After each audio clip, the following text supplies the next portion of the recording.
नमस्कार दोस्तों, मेरे YouTube channel advocate Jagjit Kumar Bhatt में आप सभी का स्वागत है। दोस्तों आज हम लोग फिर से एक बार बात करने जा रहे हैं SC ST prevention of atrocity act 1989 को लेकर के। ऑनरेबल केरला हाई कोर्ट ने क्या कहा है? ऑनरेबल केरला हाई कोर्ट ने क्या कहा है? दोस्तों कोर्ट ने कहा है कि it is shocking rather a mind blowing fact that many innocent persons are victim of the false implication under SC ST prevention of atrocity act 1989। यानी कि ऑनरेबल जो जस्टिस ए बदरुद्दीन जो है उन्होंने स्पष्ट तौर से कहा है कि यह चौंकाने वाली बात है और होश उड़ाने वाला तथ्य है कि कई निर्दोष व्यक्ति जो है SC ST एट्रोसिटी ऑफ 1989 में झूठे मुकदमे में झूठे निर्दोष व्यक्ति जो हैं झूठे मुकदमे में फंसाए गए हैं, जो सही नहीं है। कोर्ट ने इस केस में ऑब्जर्वेशन देते हुए ये बातें कही हैं। दोस्तों केस का नाम है x versus state of Kerala, criminal appeal number 1157 2022। दोस्तों मैंने इससे पहले भी जो एक वीडियो बनाई थी, जैसा कि आप जानते होंगे, नहीं भी जानते होंगे तो इस वीडियो के माध्यम से बताना चाहूंगा कि जो मैंने वीडियो बनाई थी हमारे बिहार के बक्सर जिला के अंतर्गत कुरान सरैया थाना में किस तरीके से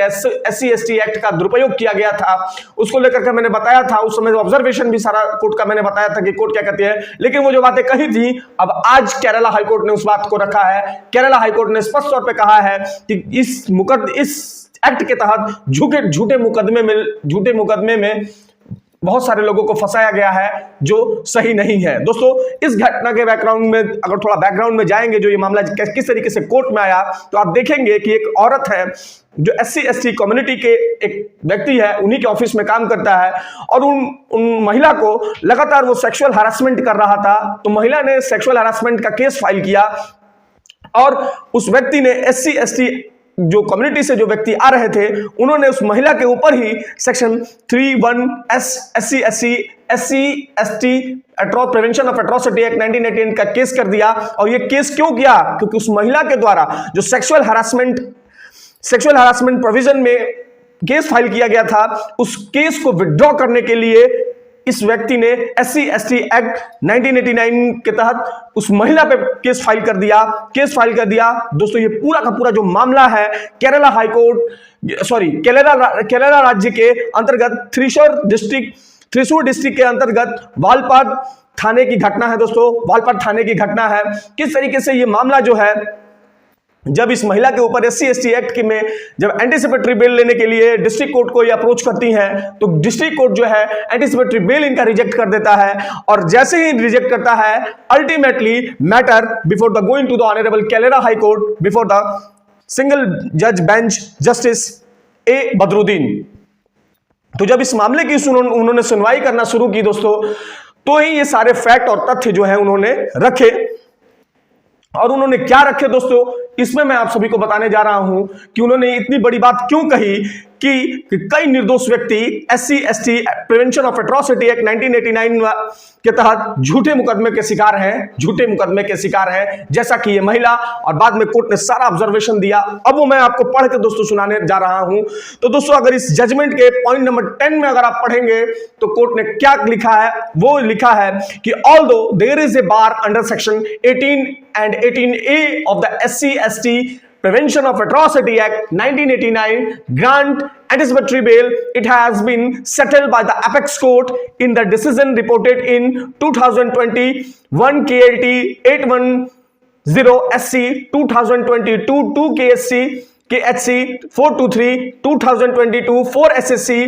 Prithviraj Chauhan versus Union of India and others, that even the incorporation of section 18A of SC ST Prevention of Atrocity Act in cases where there is no prima facie case, grant of anticipatory bail, and bail is not specifically barred. It is a settled law that when there is a prima facie case, grant of anticipatory bail is bail is a specific bar. यानी कि court ने दोस्तों साफ रूप से स्पष्ट तौर पे कहा कि सेक्शन 18 और 18A जो है SC ST एक्ट का, वो एंटीसिपेटरी बेल ग्रांट करने से मना करता है। लेकिन ये honourable supreme court of India के द्वारा Prithviraj Chauhan versus union of India के केस में स्पष्ट तौर पे सुप्रीम कोर्ट ऑफ इंडिया के द्वारा ये निर्देश दिया गया है कि अगर कोई मैटर जो है, अगर कोई प्राइमा फेसाइली मामला नहीं बनता है एससी एसटी एक्ट का, तो उसमें ग्रांट की जाएगी एंटीसिपेटरी बेल। लेकिन अगर किसी मामले में प्राइमा फेसाइली प्रथम दृष्टया में अगर यह अपराध बनता है एससी एसटी एक्ट के अंतर्गत, तो उस मामले में कतई जो है एंटीसिपेटरी बेल नहीं दिया जाएगा। किसी भी उस मामले में कतई एंटीसिपेटरी बेल नहीं दिया जाएगा। अब दोस्तों एंटीसिपेटरी बेल क्या होता है, तो वो सेक्शन 438 ऑफ सीआरपीसी अगर आप पढ़ेंगे तो वहां पे प्री अरेस्ट बेल को लेकर के प्रोविजन है कि आपको जेल जाने से पहले ही बेल मिल जाती है, जेल जाने से पहले ही बेल मिल जाती है। और इस एससी एसटी एक्ट 1989 के सेक्शन 18 और 18A में पढ़ेंगे तो पहले से लॉ है कि आप किसी भी तरीके से इसमें 438 के अंतर्गत आप जो है एंटीसिपेटरी बेल नहीं दे सकते हैं किसी भी व्यक्ति को, अगर उसका अपराध जो है एससी एसटी एक्ट के अंतर्गत है। उसी को सुप्रीम कोर्ट ने ये पृथ्वीराज चौहान जजमेंट में कहा है कि अगर प्राइमा फेसाइली केस नहीं बनता है तो यू गेटिंग द बेल, आपको बेल मिलेगा। अब दोस्तों जो पॉइंट नंबर 11 में कोर्ट ने बातें कही, हम उसमें भी बात कर लेते हैं कि पॉइंट नंबर 11 में कोर्ट ने क्या कहा। तो अगर आप पॉइंट नंबर 11 में आपको पढ़ के सुना रहा हूं दोस्तों कि before analysing the question as a whether prima facie case is made out in manner is in this matter it is necessary address the tendency of false implication in the innocent person who do not belong to the scheduled caste, scheduled tribes community by misusing the provision of SC/ST Prevention of Atrocity Act। Supreme court ने honourable Kerala high court की जो single जज की bench थी, उन्होंने स्पष्ट तौर पे कहा कि अगर आप इस मामले का एनालाइज करें और देखें कि क्या प्रथम दृष्टया में इस मामले में क्या इस तरह का कोई मामला है जिसमें ये लग रहा हो कि हाँ इन्होंने ये ऑफेंस किया है, नहीं किया है, तो इस तरीके से झूठा केस करके और किसी भी इनोसेंट पर्सन को फंसाना, ये एक तरीके से एससी एसटी एक्ट का दुरुपयोग करने जैसा है, एससी एसटी एक्ट का दुरुपयोग करने जैसा है। दोस्तों कोर्ट ने आगे जो बातें कही मैं वो आपको पढ़ के सुना रहा हूं। कोर्ट ने आगे भी एक बहुत अच्छी बात कही, मैं वो आपको पढ़ के सुना रहा हूं। कोर्ट ने कहा दोस्तों कि